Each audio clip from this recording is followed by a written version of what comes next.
Constantly be aware of the power of influence. Continually weigh your time and your associations and put them to better work for you. Many times we don't even realize we're being strongly influenced because it generally develops over an extended period of time. Peer pressure is an especially powerful form of influence because it is so subtle. If you're around people who spend all they make, chances are excellent that you'll spend all you make. If you are around people who go to more ball games than concerts, chances are excellent that you'll do the same. If you're around people who don't read many books, chances are excellent you won't read many books. People around us can keep nudging us off course a little at a time until finally, 10 years from now, we find ourselves asking, how did I get here? Those subtle influences need to be studied carefully if we really want our lives to turn out the way we've planned. Now, on this major point, let me give you 3 key questions to ask. This may help you to make a better analysis of your current associations. Here is the first question. Who am I around? Good question. Make a mental study of the major people with whom you most often associate. You've got to evaluate everybody who is within the circle of being able to influence you. So, major question, who am I around? Next question, what are they doing to me? That's a major question to ask. What have they got me doing? What have they got me listening to? What have they got me reading? Where have they got me going? What have they got me thinking? How have they got me talking? And how have they got me feeling? What have they got me saying? You've just got to make a serious study of how others are influencing you, both negatively and positively. Now, maybe the influence of all those around you is okay, but just ask yourself, it doesn't hurt to ask, who am I around and what are they doing to me? Now, here's the final question, is that okay? Maybe the people you associate with and their collective influence is okay. But then again, maybe it's not. All I'm suggesting here is that you take a close and objective look. Everything is worth a second look, especially the power of influence.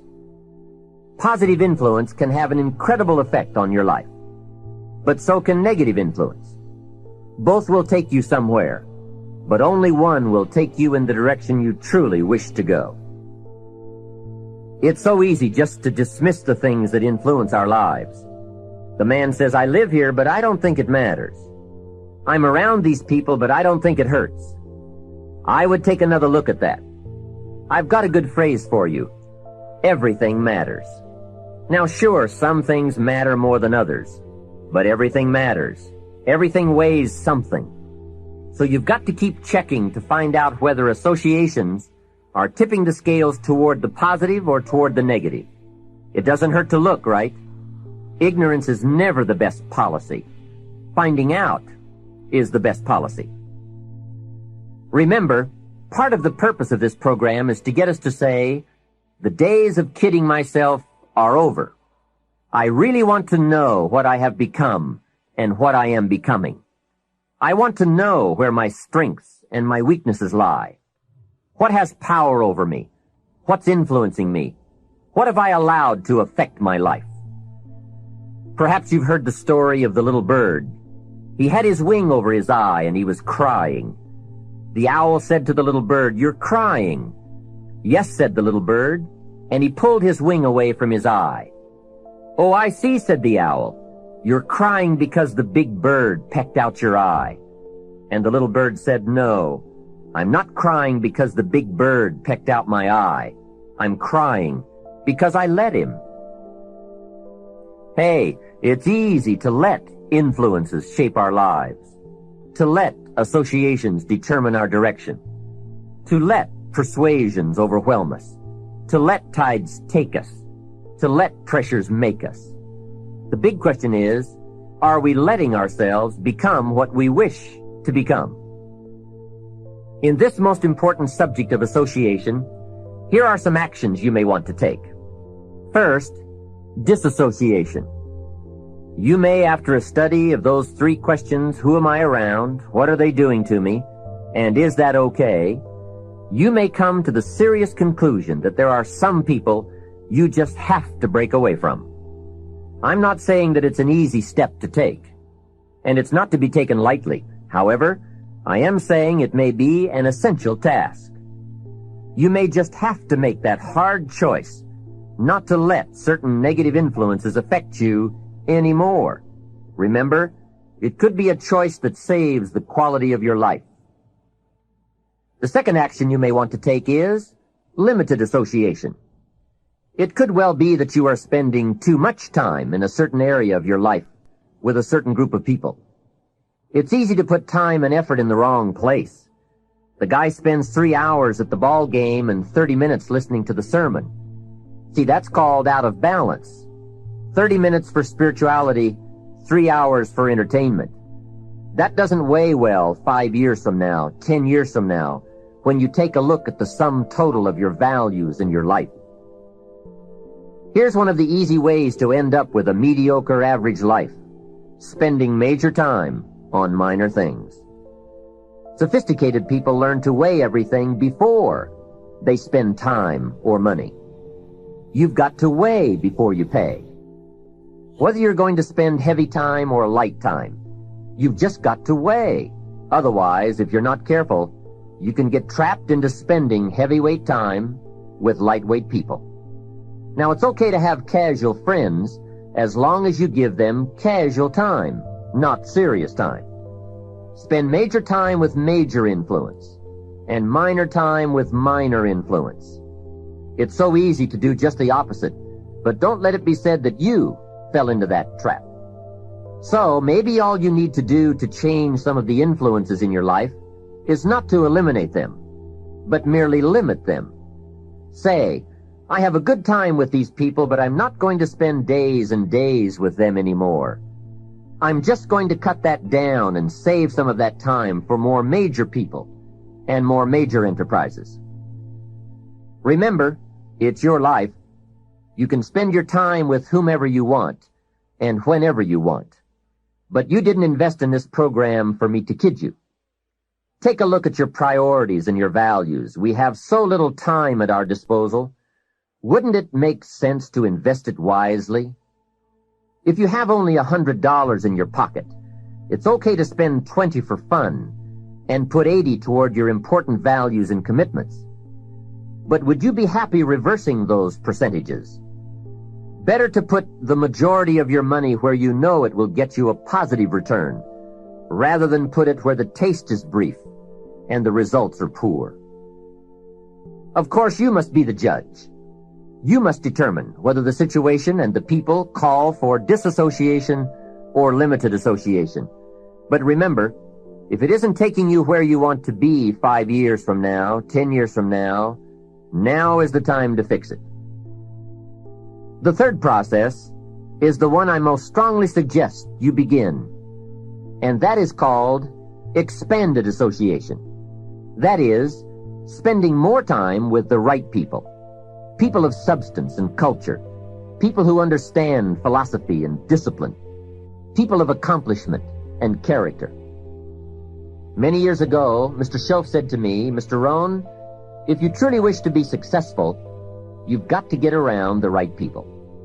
Then he said, it looks like in your present circumstances you're going to have to plot and scheme. And that was true. I had to plot and scheme to get around the right people.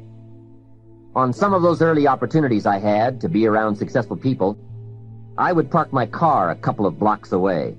I knew that if they saw my car, I'd never get in. On more than one occasion, I got the question, how did you get here? To which I would respond, oh, someone dropped me off. And that was me dropping me off a couple of blocks away. Whatever you have to do it. Keep asking the question, who can I get around? Who could I spend some time with who would have a positive influence on my life? I played every trick in the book I could think of to get around the right people, but it was worth it. Now here's the surprise. It is possible for a modest investment to get around major people. If you had a chance to sit down for an hour or two with a wealthy person, and all that you had to do was to pick up the lunch tab, wouldn't that be a bargain? That person might drop an idea on you that could change your life for a lunch tab. And that's where we need to go to get our success plan from successful people. Don't pick up your plan, especially your financial plan, from unsuccessful people.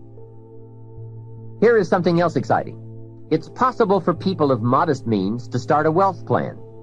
You don't have to be wealthy to have a wealth plan. You don't even have to be healthy to start a health plan. All you have to be is smart.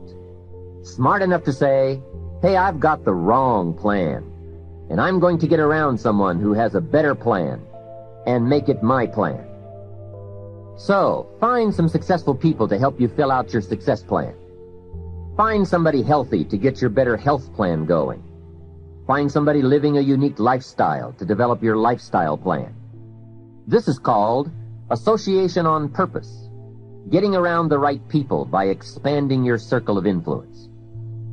Here's another good question for you. Where do you go for your intellectual feast? Where do you go?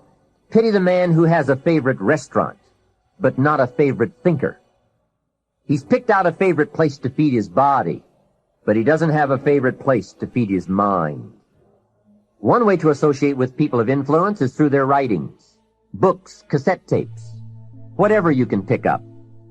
Maybe you can't meet the person, but you can read his books or listen to his cassettes. Churchill's gone, but he's left some books. Aristotle's gone, but we still have his ideas. Search the catalog for cassettes and libraries for books. Search the magazines, search the documentaries. They are full of chances for association and intellectual feasting. But in addition to reading and listening, we also need a chance to do some talking and sharing. I have some people in my life with whom I spend time on a regular basis, who help me with important life questions, who help me refine my own philosophy, weigh values, and ponder questions about success and lifestyle. We all need associations with people of substance to provide influence concerning major issues: society, money, enterprise, family, government, love, friendship, culture, taste, opportunity, community. Behavior is mostly influenced by ideas, and ideas are mostly influenced by education, and education is mostly influenced by the people with whom we associate. So don't join an easy crowd. Make sure you get around people who can ask the right questions about the latest ideas you've discovered, about your philosophy, your enterprise, your goals, your lifestyle. Go where the demands are high, where the expectations are high, where the spotlight is on to grow, to produce, and to become more than you currently are. One of the great good fortunes of my life was being around Mr. Shoaff those 5 years. During that time, he shared with me, at dinner, on an airplane, at a business conference, in private conversation, with a group, all those ideas that caused me to make the helpful and necessary adjustments in my thoughts and activities. And those daily changes, some so very slight, so very important, added up to such weighty sums in 1 year, 3 years, and 5 years. A big part of the value of this association was having Mr. Shoaff repeat the ideas over and over. You just can't hear basics, fundamentals, major pieces of the philosophy of life too often. Another part was Mr. Shoaff's unique ability to check and measure my progress. That is so important. Measurable progress, and having someone to monitor that progress. I will never forget my first list of goals that I put together after Mr. Shoaff's breakfast lecture on setting goals. My list contained only 4 or 5 items. When I showed it to him, he said, "Is this your list?" I said, "Yes." Then he started asking those very wise questions that all people of success and substance are inclined to ask. He asked, "How about your health goals?" I didn't have any of those on my list. He asked, "How about your investment goals?" Those were lacking. "How about your travel goals, your family goals?" How about your goals for gifts and sharing? Who would you like to meet? What would you like to become? What skills would you like to develop? Did you ever want to write a book, a poem? Would you like to be a sophisticated person of power and influence and culture? How about education for your children? Would you like to be debt-free? How about a splendid library stocked with the best of books? Would you like to make some new friends? Did you ever want to parachute out of an airplane? Fly a glider? Own a music library? Would you like to see New York? Visit Paris? Explore Rome? Do you need a ranch someday? A cabin in the mountains? Is there something you'd like to prove? A mark you'd like to make? Wow, what a mind-expanding conversation that was. And this was only one of many to come over those 5 years. What fantastic help it is to have someone who can ask the right questions. Remember, it's not just the answers that are important. It's the questions.